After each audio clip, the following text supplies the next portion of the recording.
നമ്മുടെ ധ്യാനത്തിനായി വിശുദ്ധ യോഹന്നാന്റെ സുവിശേഷം 21-ാം അധ്യായം അതിൻ്റെ 15 മുതൽ 19 വരെയുള്ള വാക്യങ്ങൾ. വിശുദ്ധ യോഹന്നാന്റെ സുവിശേഷം 21-ാം അധ്യായം 15 മുതൽ 19 വരെയുള്ള വാക്യങ്ങൾ. അവർ പ്രാതൽ കഴിച്ച ശേഷം യേശു ശിമോൻ പത്രോസിനോട്, യോഹന്നാന്റെ മകനായ ശിമോനെ, നീ ഇവരിൽ അധികമായി എന്നെ സ്നേഹിക്കുന്നുവോ എന്ന് ചോദിച്ചു. അതിന് അവൻ, ഉവ്വ് കർത്താവേ, എനിക്ക് നിന്നോട് പ്രിയമുണ്ട് എന്ന് നീ അറിയുന്നുവല്ലോ എന്ന് പറഞ്ഞു. എൻ്റെ കുഞ്ഞാടുകളെ മേയിക്ക എന്ന് അവൻ അവനോട് പറഞ്ഞു. രണ്ടാമതും അവനോട്, യോഹന്നാന്റെ മകനായ ശിമോനെ, നീ എന്നെ സ്നേഹിക്കുന്നുവോ എന്ന് ചോദിച്ചു. അതിന് അവൻ, ഉവ്വ് കർത്താവേ, എനിക്ക് നിന്നോട് പ്രിയമുണ്ട് എന്ന് നീ അറിയുന്നുവല്ലോ എന്ന് പറഞ്ഞു. എൻ്റെ ആടുകളെ പാലിക്ക എന്ന് അവൻ അവനോട് പറഞ്ഞു.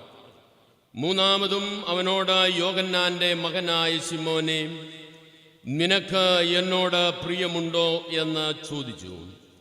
എന്നോട് പ്രിയമുണ്ടോ എന്ന് മൂന്നാമതും ചോദിക്കാൻ പത്രോസ് ദുഃഖിച്ചു. കർത്താവേ, നീ സകലവും അറിയുന്നു, എനിക്ക് നിന്നോട് പ്രിയമുണ്ട് എന്നും നീ അറിയുന്നുവെന്ന് അവനോട് പറഞ്ഞു. യേശു അവനോട്, എൻ്റെ ആടുകളെ മേയിക്കാം. ആമീൻ ആമീൻ, ഞാൻ നിന്നോട് പറയുന്നു, നീ യൗവനക്കാരനായിരുന്നപ്പോൾ നീ തന്നെ അരകെട്ടി ഇഷ്ടമുള്ളിടത്ത് നടന്നു.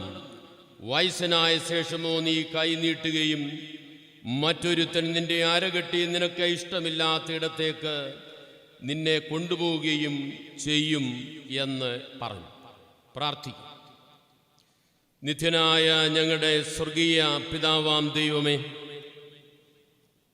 മനോഹരമായ ധന്യമായ ഈ നിമിഷങ്ങൾക്കായി നന്ദിയോടെ ഞങ്ങൾ അങ്ങയ്ക്ക് സ്തോത്രം അർപ്പിക്കുന്നു.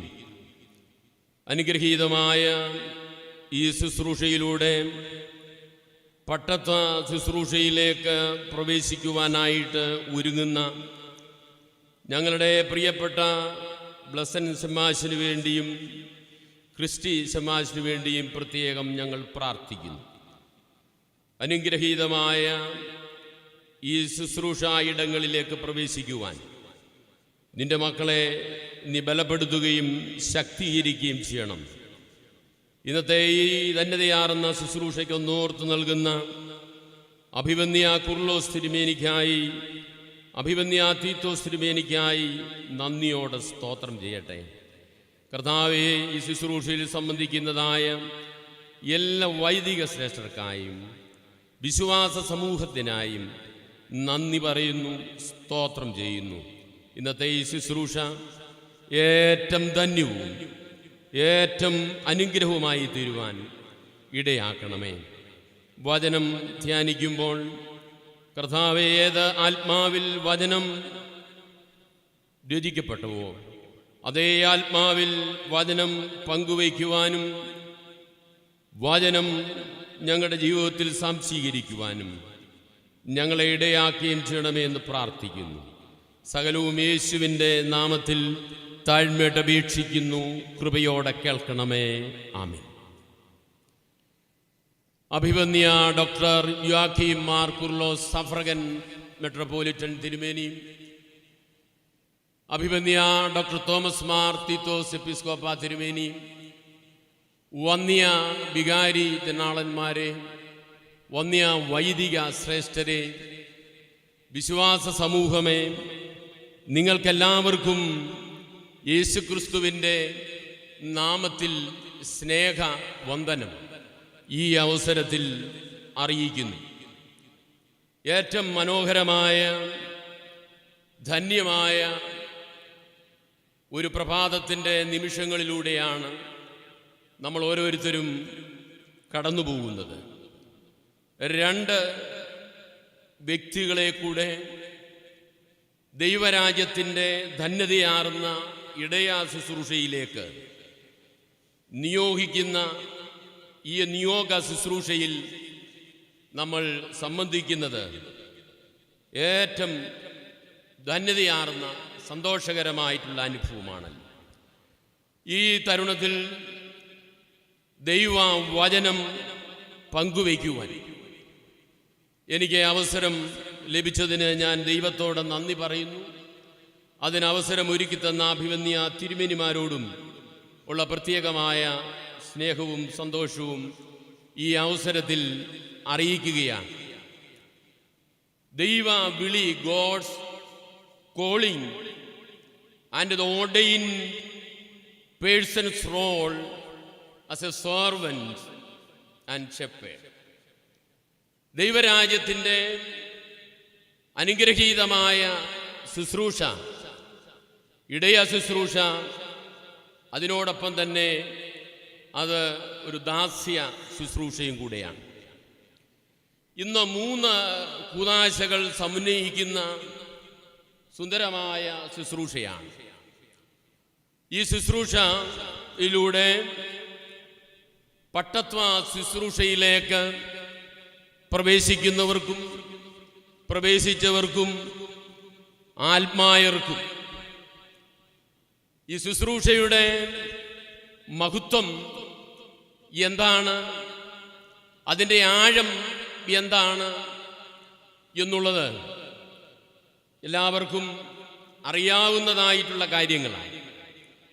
എന്നാൽ വീണ്ടും വചനത്തിലൂടെ, ധ്യാന ചിന്തകളിലൂടെ നമ്മൾ ഓർമ്മപ്പെടുത്തിക്കൊണ്ടേയിരിക്കുകയാണ്, അല്ലെങ്കിൽ നമ്മളെ കറക്റ്റ് ചെയ്തുകൊണ്ടിരിക്കുന്ന അനുഭവമാണ് ധ്യാനം എന്ന് പറയുന്നത്. ഇന്നത്തെ ഈ നിയോഗ ശുശ്രൂഷയിൽ വൈദികൻ, പട്ടക്കാരൻ, അച്ഛൻ എന്നൊക്കെ വിളിപ്പേരുള്ളവരുടെ ശുശ്രൂഷയുടെ ദർശനം, ഉന്നതമായ ദർശനത്തെക്കുറിച്ച് നമുക്ക് ധ്യാനിക്കുന്നതിനും ചിന്തിക്കുന്നതിനും ഇടയായിത്തീരും. ഒന്ന്, പുരോഹിതൻ എന്ന് പറയുമ്പോൾ, പട്ടക്കാരൻ എന്ന് പറയുമ്പോൾ മിനിസ്റ്റർ ഓഫ് റെക്കൺസിലിയേഷൻ എന്നുള്ളതാണ്. നിരപ്പിൻ്റെ ശുശ്രൂഷ നിർവഹിക്കുന്ന വ്യക്തികളെയാണ് വൈദികർ എന്നുകൊണ്ട് ഉദ്ദേശിക്കുന്നത്. കൊരിന്ത്യ ലേഖനം വായിക്കുകയും പഠിക്കുകയും ചെയ്യുമ്പോൾ പൗലോസ് അപ്പോസ്തലൻ പറയുന്നത് നമുക്കറിയാം, മിനിസ്റ്റേഴ്സ് ഓഫ് റെക്കൺസിലിയേഷൻ, നിരപ്പിൻ്റെ ശുശ്രൂഷകരാണ് വൈദികർ എന്ന് പറയുന്നത്. സാധാരണ നമ്മളെല്ലാവരും പറയുന്നതാണ് പുരോഹിതൻ എന്ന വാക്കിൻ്റെ അർത്ഥം പാലം പണിയുന്നവൻ, പാലം വലിക്കുന്നവനല്ല, പാലം പണിയുന്നവൻ എന്നാണ്. ദൈവം, മനുഷ്യൻ, പ്രകൃതി, ഇത് എല്ലാം ബന്ധപ്പെട്ടിരിക്കുന്ന കാര്യമാണ്. God plus human being plus nature.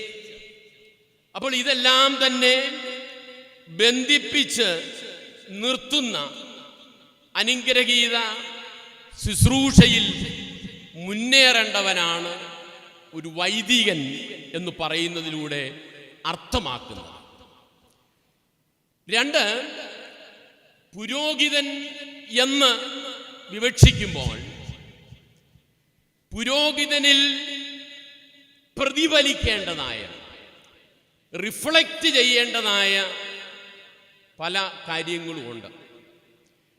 അതിൻ്റെ അകത്ത് ഒന്ന്, it is A manifestation of love, സ്നേഹത്തിൻ്റെ പ്രതിഫലനം.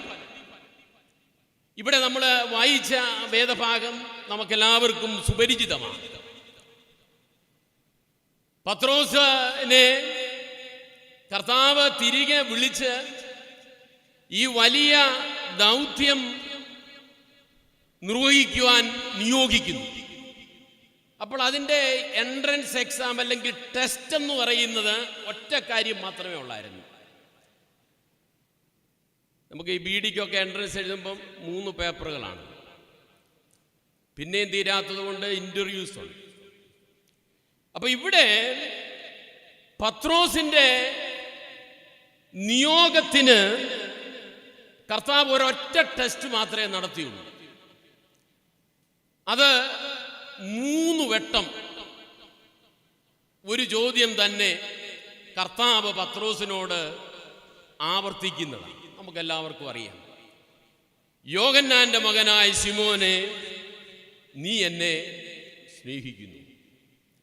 അപ്പോൾ ഒരു അച്ഛനായിരിക്കാൻ, ഒരു പട്ടക്കാരനായിരിക്കുവാൻ, അല്ലെങ്കിൽ ഒരു വൈദികനായിരിക്കുവാനുള്ള ക്വാളിറ്റി എന്ന് പറയുന്നത് ഒരൊറ്റ കാര്യം മാത്രമേ ഉള്ളൂ: കർത്താവിനോടുള്ള തീവ്രമായ സ്നേഹത്തിൻ്റെ മൂർധന്യഭാവമായി തീരുക എന്നുള്ളതാണ്. വേറെ ഒന്നുമില്ല. കർത്താവിനോടുള്ള സ്നേഹത്തിൻ്റെ ഉന്നതമായ ദർശനമുള്ളവരായി തീരുക എന്നുള്ളതാണ്. നമ്മുടെ സ്നേഹം എവിടെയാണ്? കർത്താവിനോടുള്ള ഒരു വലിയ തീവ്രമായ ഈ സ്നേഹം നമ്മുടെ ദൈവരാജ്യ ശുശ്രൂഷയിൽ കർത്താവിനോട് വെച്ച് പുലർത്തുവാൻ നമുക്ക് കഴിയുന്നുണ്ടോ എന്നുള്ളത് ഗൗരവമായി ഇവിടെ പത്രോസിനോട് ചോദിക്കുന്നു. 3 വട്ടം ചോദിക്കുന്നു. അതിനുശേഷമാണ് ചോദ്യങ്ങൾക്കെല്ലാം മറുപടിയായി പറയുകയാണ് കർത്താവ്, എൻ്റെ ആടുകളെ മേയ്ക്ക എന്ന് പറയുന്നു. ഇവിടെ പട്ടത്താ ശുശ്രൂഷയിലേക്ക് പ്രവേശിക്കുന്ന നമ്മുടെ ഈ സഹോദര ശമ്മാശന്മാരോട് പറയാനായിട്ടുള്ളത്, തീവ്രമായ ക്രിസ്തു സ്നേഹം നിങ്ങളിലും ഞങ്ങളിലും ഉണ്ടാകേണ്ടത് ആവശ്യമാണ്. അതാണ് നമുക്കുള്ള ദൈവരാജ്യ ശുശ്രൂഷയുടെ യോഗ്യത എന്ന് പറയുന്നത്. 2, നമ്മളിൽ പ്രതിഫലിക്കേണ്ട രണ്ടാമത്തെ കാര്യം എന്ന് പറയുന്നത് മാതൃകകളെ സൃഷ്ടിക്കുന്ന പുരോഹിതന്മാരാകുക എന്നുള്ളതാണ്. ഈ ആധുനിക കാലത്ത് വലിയ പരാതികളാണ്.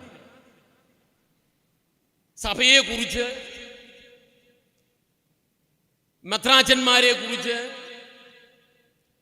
അച്ഛന്മാരെ കുറിച്ച്, ആത്മായ നേതൃത്വത്തെക്കുറിച്ച് എല്ലാം തന്നെ ഒരു തരത്തിൽ അല്ലെങ്കിൽ മറ്റൊരു തരത്തിൽ വലിയ വിമർശനങ്ങളുടെയും പരാതികളുടെയും ഒരു കാലഘട്ടത്തിലാണ് നമ്മൾ ജീവിക്കുന്നത്. പക്ഷേ ഈ ദൈവരാജ്യത്തിൻ്റെ ശുശ്രൂഷയിലേക്ക് വിളിക്കപ്പെട്ടിരിക്കുന്നു എന്ന് നാം അടിവരയിടുമ്പോൾ നമ്മുടെ മാതൃകകൾ വളരെ പ്രാധാന്യം അർഹിക്കുന്നതാണ്. മാതൃകകൾ നഷ്ടപ്പെടുന്ന ഒരു ലോകത്താണ് ഇന്ന് നമ്മൾ ജീവിക്കും. മോഡലുകൾ ഒത്തിരിയുണ്ട്. എന്നാൽ ദൈവരാജ്യത്തിൻ്റെ അനുഭവങ്ങളിൽ, അതിനോടുള്ള ബന്ധത്തിൽ മാതൃകകൾ കുറഞ്ഞു വരുന്നു. സഭയിൽ, പട്ടത്ത സമൂഹത്തിൽ, ഇടവകയിൽ, ആത്മാരുടെ ഇടയിൽ, എല്ലാ തലങ്ങളും നമ്മൾ പരിശോധിക്കുമ്പോൾ ഇല്ല എന്ന് ഞാൻ പറയുന്നില്ല, മാതൃകകൾ കുറഞ്ഞു വരുന്നു എന്നുള്ളത് നമ്മൾ ഗൗരവമായി ഈ നിയോഗ ശുശ്രൂഷയിൽ ചിന്തിക്കേണ്ടത് ആവശ്യമാണ്. എങ്ങനെയാണ് മാതൃകകൾ സൃഷ്ടിക്കപ്പെടുന്നത്? അത് ദൈവരാജ്യത്തിൻ്റെ അനുഗ്രഹീതമായ സാക്ഷ്യത്തിലൂടെയാണ് മാതൃകകൾ സൃഷ്ടിക്കപ്പെടുന്നത്. വെർബൽ വിറ്റ്നസിങ്, വാക്കുകൾ കൊണ്ടുള്ള, അതിനൊക്കെ നമ്മൾ മിടുക്കരാണ്. ഇന്റലക്ച്വൽ എക്സസൈസ്, ആരെ വേണേലും കോട്ട് ചെയ്യും. ഏത് ഉന്നതമായ ചിന്തകളും പങ്കുവയ്ക്കുവാൻ നമുക്ക് പ്രശ്നമില്ല. വാക്കുകൾ കൊണ്ട് അമ്മാനമാടുന്ന ഒരു കാലഘട്ടത്തിലാണ് നമ്മൾ ജീവിക്കുന്നത്. ഇന്റലക്ച്വൽ എക്സസൈസ് നല്ല കാര്യമാണ്, അറിയണം, പഠിക്കണം, വളരണം. പക്ഷെ എവിടെയാണ് വെർബൽ വിറ്റ്നസിങ്? നല്ലതാണ്. 2, ലിവിങ് വിറ്റ്നസ്, ജീവിക്കുന്ന സാക്ഷ്യം. ഇവിടെയാണ് പലപ്പോഴും നമ്മൾ പരാജയപ്പെടുന്നത്. ജീവിക്കുകയാണോ? ജീവിത സാക്ഷ്യം നിർവഹിക്കുകയാണോ? നമ്മുടെ ശുശ്രൂഷ രംഗങ്ങളിൽ, നമ്മുടെ പ്രവർത്തന മേഖലകളിൽ കർത്താവിൻ്റെ നിയോഗ വഴികളിലേക്ക് കൈപിടിച്ച് വേർതിരിച്ച് നമ്മളെ മാറ്റിയിരിക്കുമ്പോൾ ക്രിസ്തുവിന് വേണ്ടി ജീവിക്കാൻ കഴിയുന്ന ജീവിത സാക്ഷ്യമുള്ളവരായി മാതൃകകളെ സൃഷ്ടിക്കുവാൻ നമുക്കിടയായിത്തീരണം. 3, അവിടെ ഈ സാക്ഷ്യം ജീവൻ കൊടുത്തുള്ള സാക്ഷ്യമാണ്. അതിൻ്റെ ഒരു മോഡൽ ക്രൈസ്റ്റായി. നമ്മൾ ഈ ദിവസങ്ങളിൽ അതിനെക്കുറിച്ച്, കുരിശിനെ കുറിച്ചൊക്കെ ധ്യാനിക്കുകയാണ്. അപ്പോൾ പട്ടത്ത ശുശ്രൂഷ വാക്കുകൊണ്ടും ജീവിതം കൊണ്ടും ജീവൻ കൊണ്ടും സാക്ഷീകരിക്കുവാൻ കഴിയുന്ന ഒരു ഉന്നതമായ അനുഭവമായി ഇടയായിത്തന്നെ. എന്തിനാണ് വിളി? വിളി എന്ന് പറയുന്നത് മുറിവേൽക്കാനാണ്. മുറിവേൽക്കാനാണ് ദൈവം എന്നെയും നിങ്ങളെയും വിളിച്ചിരിക്കുന്നത്. നമുക്ക് ഇൻട്രസ്റ്റും താല്പര്യവും മുറിവ് എത്രയും ഏൽക്കാതിരിക്കാനായിട്ട്. അപ്പം കോളിംഗ്, പത്രോസിന്റെ വിളിയെക്കുറിച്ച് നമുക്കറിയാമല്ലോ. അദ്ദേഹത്തെ ഈ കർത്താവ് വിളിച്ച് നിയോഗ വഴി ശുശ്രൂഷയിൽ ഏൽപ്പിക്കുമ്പോൾ തൻ്റെ ജീവിതം കൊണ്ടും തൻ്റെ ജീവൻ കൊണ്ടും ഈ കർത്താവിൻ്റെ വിളിച്ചവൻ്റെ സാക്ഷ്യം നിർവഹിക്കുന്ന സുന്ദരമായ അനുഭവമാണ്. അപ്പോൾ ഞാൻ പറഞ്ഞു വരുന്നത്, മുറിവേൽക്കാനാണ് വിളി. അത്ര സുഖകരമല്ല ഈ വിളി. മുറിവേറ്റവന്റെ കൂടെ നിൽക്കാനാണ് നിയോഗ വിളി.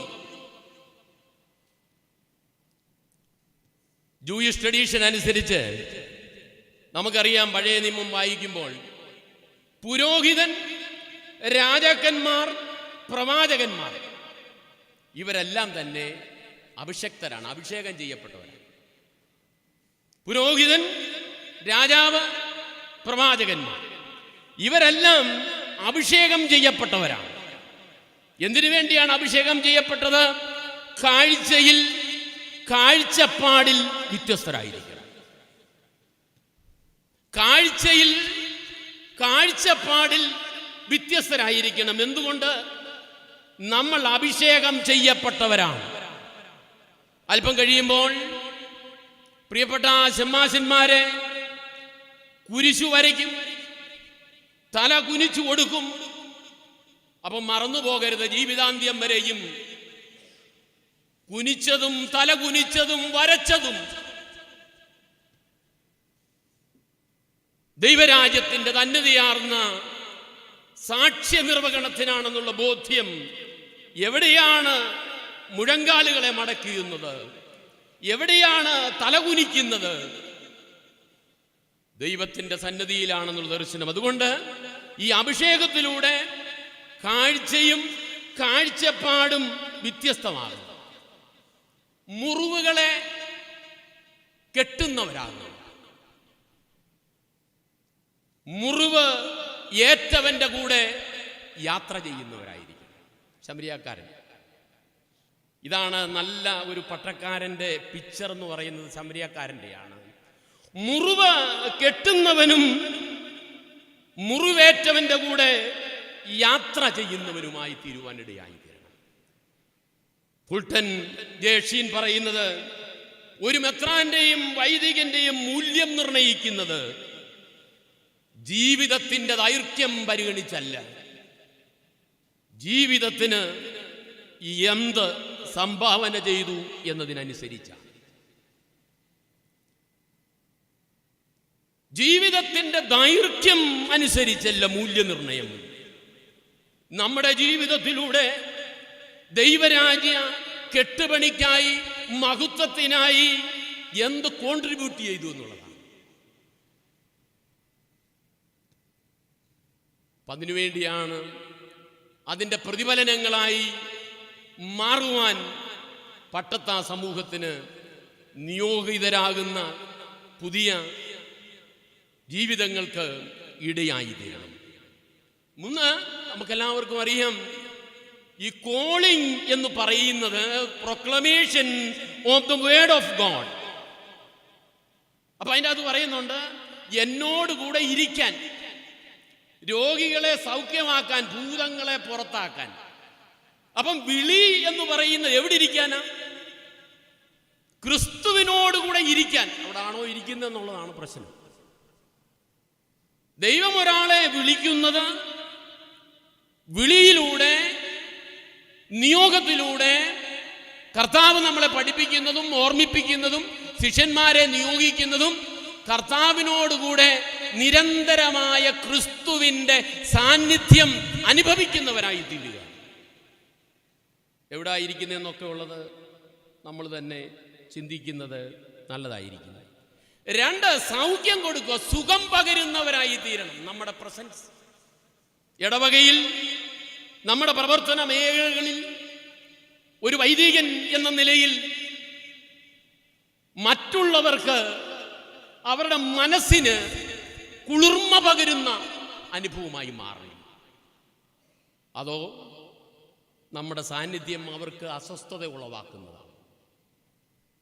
നമ്മുടെ വാക്കുകൾ അവർക്ക് സ്വാന്തനമാകുന്നുണ്ടോ? വിളി എന്തിനാ? കർത്താവ് തന്നെ പറഞ്ഞിട്ടുണ്ട്, ഇരിക്കാൻ, കർത്താവിനോടുകൂടെ ഈ ശുശ്രൂഷ നിർവഹിക്കപ്പെടുവാൻ, മറ്റുള്ളവർക്ക് സുഖം പകരുവാൻ ഉള്ള വിളിയാണ്. 3, നമുക്കറിയാം, ഭൂതങ്ങളെ പുറത്താൻ കുറച്ച് ജോലിയുണ്ട്.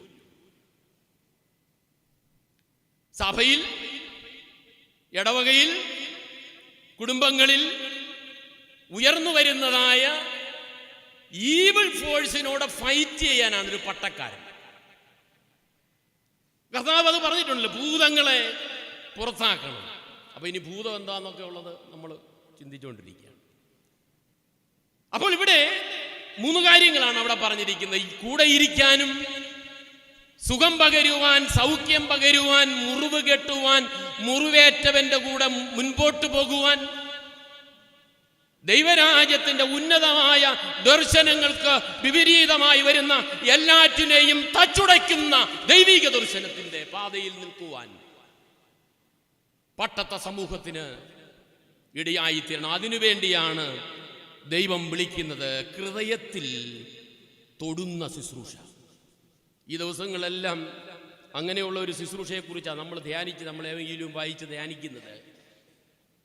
കുഷ്ഠരോഗിയെ കർത്താവ് തൊട്ടു. കഴിഞ്ഞ ആഴ്ചയിൽ 18 വർഷമായി കൂനിയായിരുന്ന സ്ത്രീയെ കർത്താവ് തൊട്ടു, സ്പർശിച്ചു. എന്നെ കേൾക്കുന്ന പ്രിയപ്പെട്ട ദൈവത്തിന്റെ ജനമേ, ഹൃദയത്തെ തൊടുവാൻ നമുക്ക് കഴിയണം. ആരും തൊടാത്തവരെ സ്പർശിക്കുവാൻ കഴിയണം. ഒരു വൈദികന്റെ ശുശ്രൂഷ എന്ന് പറയുന്നത് ആരും തൊടാൻ ആഗ്രഹിക്കാത്ത, ആരും സ്പർശിക്കാൻ ആഗ്രഹിക്കാത്ത, ജീവിതങ്ങളുടെ ഹൃദയങ്ങളെ സ്പർശിക്കുന്ന ധന്യതയാർന്ന ശുശ്രൂഷ ചെയ്യുവാൻ നിയോഗിക്കപ്പെട്ടിരിക്കുന്നു എന്നുള്ളത് നമ്മൾ മനസ്സിലാക്കേണ്ടത് ആവശ്യമാണ്. അതുകൊണ്ട് ഈ ശുശ്രൂഷയെ വളരെ ഗൗരവമായി കാണുവാനിടയായി തീരണം. പഴയ നിയമത്തിൽ യസ്ര എന്ന് പറയുന്ന പുരോഹിതനെ നമുക്കെല്ലാവർക്കും അറിയാം. ആത്മീയ നവോത്ഥാനത്തിന് വേണ്ടി രാവും പകലും പ്രവർത്തിച്ച ഒരു പുരോഹിതനാണ് എസ്രാ പുരോഹിതൻ. അപ്പൊ ആ പുസ്തകം വായിക്കുകയും പഠിക്കുകയും ചെയ്യുമ്പോൾ അവിടെ കാണുന്ന പ്രത്യേകത എന്ന് പറയുന്നത് ഒരു സ്പിരിച്വൽ റിഫോർമേഷൻ, ആത്മീയ നവോത്ഥാനത്തിന്, നവീകരണത്തിന് യസ്ര നേതൃത്വം കൊടുക്കുന്നുണ്ട്. അതിൻ്റെ അകത്ത് ഒന്ന്, തൻ്റെ ബുദ്ധിയോ തൻ്റെ ശക്തിയോ തൻ്റെ പാണ്ഡിത്യമോ അല്ല അദ്ദേഹം ഉപയോഗിക്കുന്നത്. പിന്നെ എന്താണ് അദ്ദേഹം ഉപയോഗിക്കുന്നത്? 3 വളരെ നമുക്ക് കേട്ടാൽ സിമ്പിളായിട്ട് തോന്നും. 3 കാര്യങ്ങളാണ് ആത്മീയ നവോത്ഥാനത്തിന് എസ്രാ പുരോഹിതൻ ഉപയോഗിച്ചത്. നമുക്കുണ്ടായിരിക്കുകയും ഇല്ലാതിരിക്കുകയും ചെയ്യുന്ന 3 കാര്യങ്ങൾ. 1 ഫാസ്റ്റിംഗ്, 2 കണ്ണുനീർ, 3 പ്രാർത്ഥന. ആത്മീയ നവോത്ഥാനത്തിന് എസ്രായ്ക്ക് കരുത്ത് നൽകിയത് ഉപവാസത്തിൻ്റെയും കണ്ണുനീരിൻ്റെയും പ്രാർത്ഥനയുടെയും അനുഭവങ്ങൾ. പട്ടത്താ ശുശ്രൂഷയിലേക്ക് പ്രവേശിക്കുന്ന പ്രിയപ്പെട്ട ശമ്മാശന്മാരെ, ഞങ്ങൾക്ക് നിങ്ങളോട് പറയുവാനായിട്ടുള്ളത്, വചനം നിങ്ങളോട് പറയുവാനായിട്ടുള്ളത്, നിങ്ങളുടെ ഈ നിയോഗ വഴികളിൽ നിങ്ങൾ കരുത്തുള്ളവരായി മാറുന്നത് നിങ്ങളുടെ മിടുക്കോ നിങ്ങളുടെ സാമർഥ്യമോ നിങ്ങളുടെ പാണ്ഡിത്യമോ നിങ്ങളുടെ മറ്റൊന്നുമല്ല. നിങ്ങളുടെ കണ്ണുനീരും നിങ്ങളുടെ പ്രാർത്ഥനയുമാണ് ദൈവരാജ്യത്തിൻ്റെ അനുഗ്രഹീതമായ ശുശ്രൂഷയിൽ നിങ്ങളെ കരുത്തുള്ളവരാക്കി മാറ്റുന്നതെന്നുള്ളത് തിരിച്ചറിയുവാൻ കഴിയണം. പ്രതിസന്ധികളിൽ അതിജീവിക്കുവാൻ എസ്രായിക്ക് കെൽപ്പ് നൽകിയത് ഈ ഉന്നതമായ അനുഭവങ്ങളാണ്. ബോബി കട്ടിക്കാടൻ അച്ഛൻ്റെ സഞ്ചാരിയുടെ ദൈവം എന്ന് പറയുന്ന പുസ്തകം നമുക്കറിയാം. അതിൻ്റെ അകത്ത് അദ്ദേഹം പറയുന്നത് ഭക്തിയും പ്രാർത്ഥനയും ഒക്കെ കർമ്മം ചെയ്യുന്നവന്റെ കരുത്താണ്, അല്ലാതെ കടമകൾ നിന്ന് ഒളിച്ചോടുന്നവന്റെ അഭയം അല്ല. ധ്യാനത്തിന്റെ താപോർ കണ്ടവൻ മലമുകളിൽ ഇരുന്നു കൂടാ, കർമ്മത്തിന്റെ ജെറുസലേമിലേക്ക് മടങ്ങിപ്പോകണം. പ്രാർത്ഥനയും ആത്മീയതയും ഒന്നും ചെയ്യാതിരിക്കുന്നവന്റെ അഭയമല്ല, കർമ്മത്തിന്റെ ജെറുസലേമിലേക്ക് മടങ്ങിപ്പോകുവാൻ നമുക്കിടയായിത്തീരണം. ആധുനിക കാലത്തെ ശുശ്രൂഷ കേറുന്നതിന് മുമ്പ് എല്ലാം വെട്ടിപ്പിടിക്കാനുള്ള വ്യഗ്രത,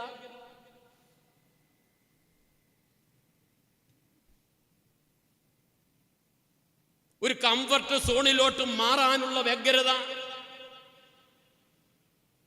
എല്ലാം സുരക്ഷിത മാർഗമായി ആഗ്രഹിക്കുന്ന അവസ്ഥ, ഇതല്ല പട്ടത്ത ശുശ്രൂഷ, ഇതല്ല ദൈവരാജ്യത്തിന്റെ ശുശ്രൂഷ എന്നുള്ളത്. മലമുകളിൽ ഇരിക്കുന്നതല്ല, കംഫർട്ട് സോണിൽ ഇരിക്കുന്നതല്ല, അടിവാരങ്ങളിലേക്ക് ഇറങ്ങിപ്പോയി മനുഷ്യനെ കാണുന്നതും മനുഷ്യനെ സ്നേഹിക്കുന്നതും സുഖം പകരുന്നതും ഭൂതങ്ങളെ പുറത്താക്കുന്നതും ഉന്നതമായ ദൈവീയ ദർശനത്തിൽ ജീവിക്കുന്നതിനും പ്രവർത്തിക്കുന്നതിനും ഇടയായി തീരണം. ആരാണ് ശക്തൻ? ശിഷ്യൻ ഗുരുവിനോട് ചോദിക്കുകയാണ്, ആരാണ് ശക്തൻ? അപ്പോൾ ഗുരു നിശബ്ദനായി. അല്പം കഴിഞ്ഞപ്പോൾ ഗുരു പറയാണ്, രാവേറെയായി. ആ യാമത്തിൽ മുഴങ്ങിക്കേട്ട കിളിയുടെ പാട്ടിനെ ചെവി ഓർത്തുകൊണ്ട് ഗുരു പറഞ്ഞു, ആ പാടുന്ന രാപ്പാടിയാണ് ശക്തൻ. ഗുരു വീണ്ടും പറയുകയാണ്, ഇരുളിനെ അകറ്റുന്ന ആ കിളിയുടെ നിലവിളിയുടെ ഈശ്വരൻ നൽകുന്ന സമ്മാനമാണ് പ്രഭാതം. ആരാണോ ജീവിതത്തിൽ പ്രകാശം വിതറാൻ നിരന്തരം അധ്വാനിക്കുന്നത് അവനാണ് ശക്തൻ. ഇരുളിനെ മാറ്റുന്ന ക്രിസ്തുവിൽ പുതിയ പ്രഭാതം രൂപപ്പെടുത്തുന്നതിന് വിളിക്കപ്പെട്ട ശമ്മാശന്മാരെ, നിങ്ങൾ ശക്തരായി മാറണം. ശക്തരായി മാറുന്നത് ഈ കിളിയുടെ നിരന്തരമായ നിലവിളിയുടെ പ്രതിഫലനമാണ്. ഞാൻ അവസാനിപ്പിക്കട്ടെ, ഒരു കാര്യം കൂടെ പറഞ്ഞു. ദൈവത്തോടെ വിശ്വസ്തരായിരിക്കണം. Faithful to God. Conviction, commitment, credibility, accountability, വിശദീകരിക്കുന്നില്ല, നമുക്കെല്ലാം അറിയാം. Conviction, commitment, credibility, accountability, so very important. നമ്മുടെ ദൈവരാജ്യ ശുശ്രൂഷയിൽ ഈ ഒരു വലിയ ദർശനത്തിൽ മുൻപോട്ട് പോകുവാൻ കഴിയണം. ദൈവത്തോട് അന്ത്യം വരെയും വിശ്വസ്തരായി തീരുവാനിടയായി തീരണം. ഇപ്പോഴത്തെ കാലഘട്ടം ഒരു വല്ലാത്ത ആക്രാന്തിയുടെ കാലഘട്ടമാണ്. എല്ലാം വെട്ടിപ്പിടിക്കാനുള്ള ശ്രമമാണ്. കിട്ടിയതൊന്നും പോരാ, നേടിയതൊന്നും പോരാ, എല്ലാം ആർജിച്ചെടുക്കാനും വെട്ടിപ്പിടിക്കാനുമുള്ള ഈ ലോകത്തിൻ്റെ ഒരു ത്വര, അത് പലപ്പോഴും നമ്മളിലേക്കും വരുന്നുണ്ടോ എന്നുള്ളത് നമ്മൾ പുനർവിചിന്തനം നടത്തേണ്ട കാലമാണ്. ഇവിടെ പറയുന്നത്, ഈ ശുശ്രൂഷയിൽ ഞാൻ തുടക്കത്തിൽ പറഞ്ഞു, നമ്മളെ ദൈവം വിളിച്ചിരിക്കുന്നത് കർത്താവ് പരിശോധിച്ച് ആണ് നിയോഗിച്ചിരിക്കുന്നത്. പത്രോസിനോട് പറഞ്ഞു, നീ അധികമായി സ്നേഹിക്കുന്നു. അപ്പൊ കർത്താവിനോടുള്ള തീവ്രമായ സ്നേഹത്തിന്റെ ഒരു വലിയ അനുഭവമാണ്. അപ്പൊ അന്ത്യം വരെയും വെച്ചു പുലർത്താൻ കഴിയണം. സഭയോട് കൂറ് വേണം. വളയമില്ലാതെ ചാടരുത്. ഇന്ന് ചിലപ്പോഴൊക്കെ അങ്ങനെ തോന്നാറുണ്ട്. ഈ സഭയിലൂടെ എല്ലാ പ്രിവിലേജസും ലഭിച്ചിട്ടും പിറുപിറുക്കുകയും ഒരു സംതൃപ്തിയില്ലാതെയും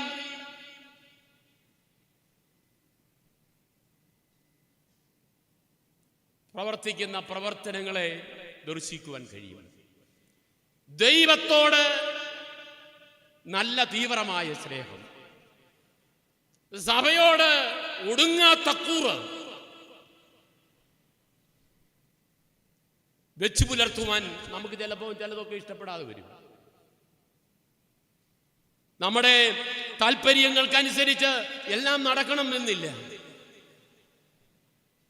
പക്ഷേ അഭിപ്രായങ്ങൾ പറയേണ്ടിടത്ത് പറയേണ്ടവരോട് പറയണം. സഭ അതിന് കാരണമല്ല. ചർച്ച എന്ന് പറയുന്നത് ആ ഉന്നതമായ ദർശനത്തെ അതേപടി നമുക്ക് ഉൾക്കൊള്ളുവാൻ കഴിയണം. അവസാനിപ്പിക്കട്ടെ. ഞാൻ പറഞ്ഞത്, ദൈവത്തോട് വിശ്വസ്തരായി തീരുക, സഭയോട് കൂറുള്ളവരായി തീരുക, സഭാമക്കളോട് ആഴമായ സ്നേഹമുള്ളവരായി മാറുക. ഇതെല്ലാം കൂടെ ചേരുമ്പോഴാണ്, അപ്പം നമ്മൾ മണ്ടനാണോ എന്ന് ചിലപ്പം തോന്നും. ഈ ചില മണ്ടന്മാരുള്ളതാണ് ഈ സഭയുടെ അനുഗ്രഹം. ലോകത്തിന്റെ മുമ്പിൽ മണ്ടരല്ല അവര്. മറ്റുള്ളവർ ചിലപ്പം ചിന്തിച്ചേക്കാം ഇവര് മണ്ടരാണോ എന്ന്. ഈ സഭ നിലനിൽക്കുന്നത്, ഈ ഇടവക നിലനിൽക്കുന്നത് ഇങ്ങനെ കുറച്ച് മറ്റുള്ളവർ പറയുന്ന മണ്ടന്മാരും മണ്ടികളും ഉള്ളതുകൊണ്ട്.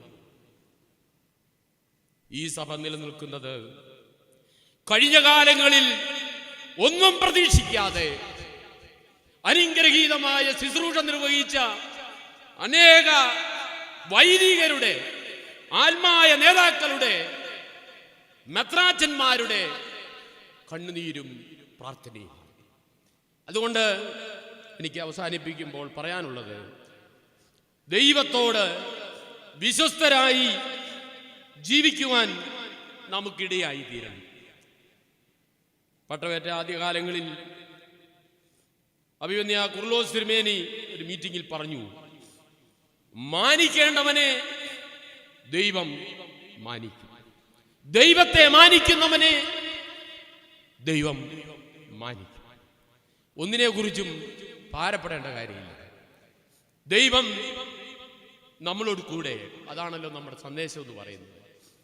ഈ ദൈവോക വഴിയിൽ, ഈ ദൈവരാജ്യത്തിൻ്റെ അനുഭവങ്ങളിൽ വിശ്വസ്തരായി മുൻപോട്ട് പോകുവാൻ നമുക്ക് ഇടയായി തീരണം. അവസാനിപ്പിക്കട്ടെ. ഞങ്ങളെ പാസ്റ്ററൽ അഡ്മിനിസ്ട്രേഷൻ വിഷയം പഠിപ്പിച്ചത് റൈറ്റ് റവറൻ ഡോക്ടർ ആനന്ദറാവു ശൗമിൽ തിരുമേനിയാണ്. തിരുമേനി ഒരച്ഛനാകുമ്പോൾ ഇടവക സംഘം എങ്ങനെ നടത്തണം, ഒരു കമ്മിറ്റി എങ്ങനെ നടത്തണം ഇതിനെക്കുറിച്ച് അവസാനത്തെ വർഷത്തിൽ സെമിസ്റ്റർ ക്ലാസ് എടുക്കും. അപ്പം തിരുമേനി എല്ലാ ക്ലാസ്സും കഴിഞ്ഞ് അവസാനം പോകാൻ നേരത്ത് പറഞ്ഞു, നിങ്ങളെല്ലാം നാളുകളിൽ വൈദികരാകാനായിട്ട് പോവുകയാണല്ലോ. അപ്പം തിരുമേനി ഞങ്ങളോട് പറഞ്ഞു, ഒന്ന്, നിങ്ങൾ ദൈവത്തോടെ വിശ്വസ്തരായിരിക്കണം. രണ്ട്, ഏത് പ്രതിസന്ധികളുടെ നടുവിലൂടെ പോയാലും അതിൻ്റെ നടുവിൽ ദൈവം നമ്മളോട് കൂടിയുണ്ട്. തിരുമേനിയുടെ എക്സ്പീരിയൻസ് പറഞ്ഞു. തിരുമേനി ഒരു ഭദ്രാസനത്തിൻ്റെ അധിപനായിട്ടിരിക്കുമ്പോൾ സഭയ്ക്ക് വിരുദ്ധമായി പ്രവർത്തിച്ച 2-3 പേരെ സഭയിൽ നിന്ന് എക്സ്കമ്മ്യൂണിക്കേറ്റ് ചെയ്തു. ആ വർഷത്തെ ന്യൂ ഇയർ സർവീസിന് തിരുമേനിയും കുടുംബവും ഒരു ന്യൂ ഇയർ സർവീസിന് പോയി. സർവീസ് കഴിഞ്ഞ് മടങ്ങി വരുമ്പോൾ രാത്രിയിൽ പെട്രോൾ ഒഴിച്ച കാറിനെ കത്തിച്ചു. ആ തീപിടുത്തത്തിൽ അവരെല്ലാം രക്ഷപ്പെട്ടു. എന്നാൽ കുറച്ച് ദിവസം കഴിഞ്ഞപ്പോൾ അനന്തരാവശ്യമ്മയിൽ തിരുമേനിയുടെ സഹധർമ്മിണി ഈ ലോകത്തോടെ യാത്ര പറഞ്ഞു.